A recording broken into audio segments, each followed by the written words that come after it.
மாண்புமிகு பேரவைத் தலைவர் அவர்களே,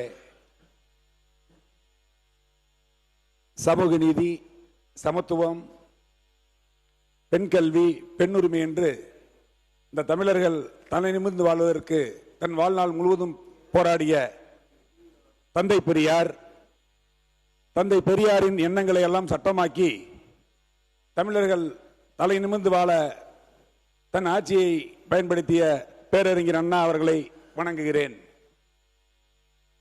தன்னுடைய 80 ஆண்டு கால பொது வாழ்வில் 20 ஆண்டு காலம் தமிழ்நாடு முதலமைச்சராக இருந்து எண்ணற்ற திட்டங்களை தமிழ்நாட்டுக்கு வழங்கி, தமிழில் இருந்து கணினி வரை அனைத்து திட்டங்களையும் தமிழ்நாட்டுக்கு கொண்டு வந்து தமிழ்நாட்டை ஒரு முன்னணி மாநிலமாக மாற்றி அமைத்த எங்கள் தலைவர் கலைஞர் அவர்கள் இருக்கும் திசை நோக்கி வணங்குகிறேன்.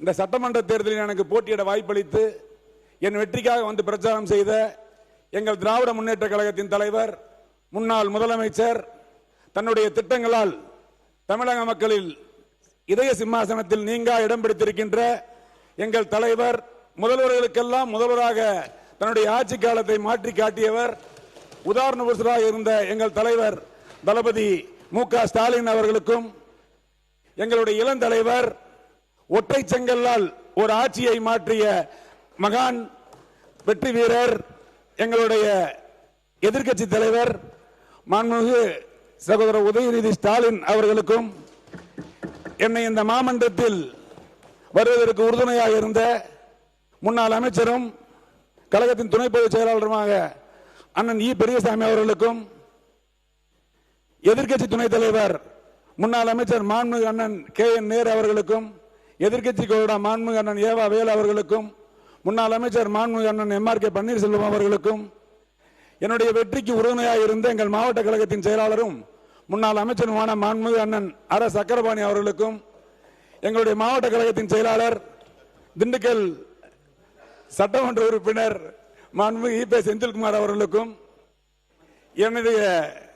என்னை பெருவாரியான வாக்குகள் வித்தியாசத்தில் வெற்றியடை செய்த பெருமை மிகு வேடசந்தூர் வாக்காளர் பெருமக்களுக்கும், எனது வெற்றிக்கு பாடுபட்ட திராவிட முன்னேற்ற கழகத்தின் மாவட்ட, ஒன்றிய, கிளைக்கழக நிர்வாகிகளுக்கும், பாகநிலை முகவர்களுக்கும், பாகநிலை உறுப்பினர்களுக்கும், எனது தொகுதியில் இருக்கின்ற இளைஞர்களுக்கும், குறிப்பாக கபடி, கிரிக்கெட், வாலிபால் போன்ற விளையாட்டு வீரர்களுக்கும், சமூக அமைப்புகளுக்கும், என்னுடைய சொந்தங்களுக்கும்,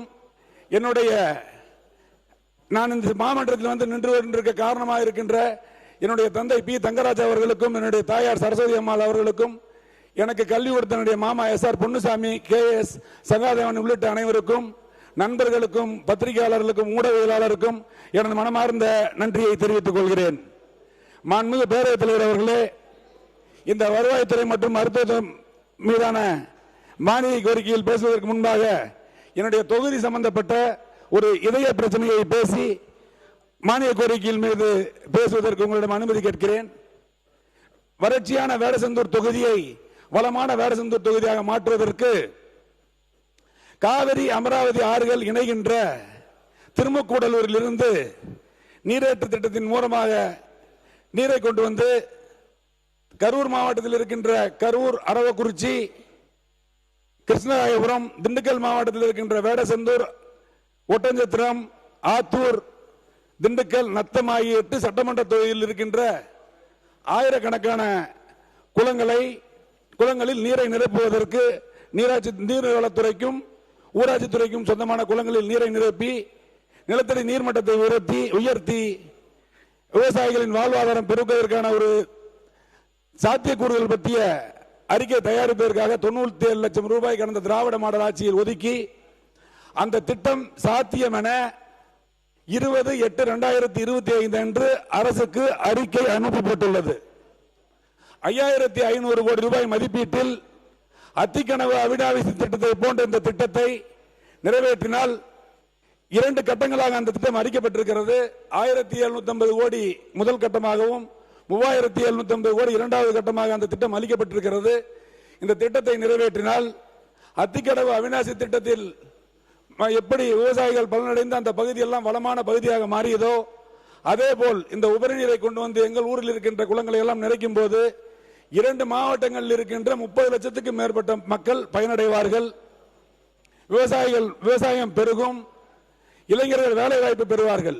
இப்போது எங்கள் ஊரில் இருந்தெல்லாம் வேலை வாய்ப்பு தேடி வெளி மாவட்டங்கள் தாண்டி வெளி மாநிலங்களுக்கு சென்று கொண்டிருக்கிறார்கள். அந்த நிலைமையெல்லாம் மாறி உள்ளூரிலேயே வேலை வாய்ப்பு பெறுவதற்கும் எங்கள் ஊரை வளமான தொகுதியாக மாற்றுவதற்கும் இந்த திட்டத்தை நிறைவேற்றி தர வேண்டும் என்று பேரவைத் தலைவர் வாயிலாக அன்போடு கேட்டுக்கொள்கிறேன். அதே போல வேடசந்தூர் தொகுதி மட்டுமல்ல, தமிழ்நாடு முழுவதும் இருக்கின்ற ஒரு பிரச்சனை, ஒரு ஊர் இருக்கிறது, அந்த ஊருக்கு செல்லுகின்ற வழி என்பது காலங்காலமாக மக்களால் பயன்படுத்தப்பட்டு வருகிறது. ஆனால் அந்த வழி தனியார் பெயரில் பட்டா இருக்கிறது. மக்கள் தான் பயன்படுத்திக் கொண்டிருக்கிறார்கள். ஆனால் தனியார் பெயரில் பட்டா இருக்கின்ற காரணத்தால் அந்த இடத்திற்கு அரசு வளர்ச்சி திட்டங்களை, ரோடு போன்ற அரசு வளர்ச்சி திட்டங்களை செய்ய முடியவில்லை.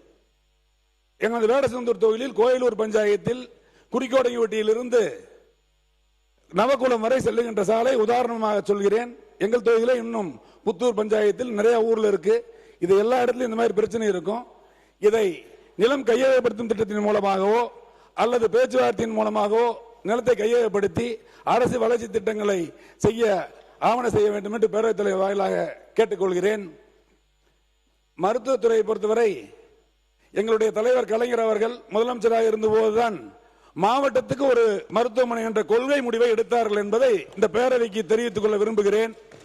அதேபோல் அண்ணா திராவிட முன்னேற்ற கழகத்தில் 11 மருத்துவமனைகள் கொண்டு வந்திருந்த மருத்துவக் கல்லூரிகள் கொண்டு வந்திருந்தாலும் எங்களுடைய 2021-26 திராவிட நாயகரின் ஆட்சியில் தான் அனைத்து மருத்துவ கல்லூரிகளுக்கும் கட்டடங்கள் கட்டப்பட்டு அனைத்து உபகரணங்களும் வழங்கப்பட்டது என்பதை இந்த மாமன்றத்துக்கு தெரிவித்துக் கொள்ள கடமைப்பட்டிருக்கிறேன். நீங்க சொல்லியிருந்தா பரவாயில்லைங்க, உட்காருங்க. நாங்க முடிக்கிட்டோம், பேசி முடிக்கிட்டோம். கண்ணி பேச்சு குறுக்கிட கூடாது. பேசி முடிக்கிட்டோம், கடமைப்பட்டிருக்கிறேன்.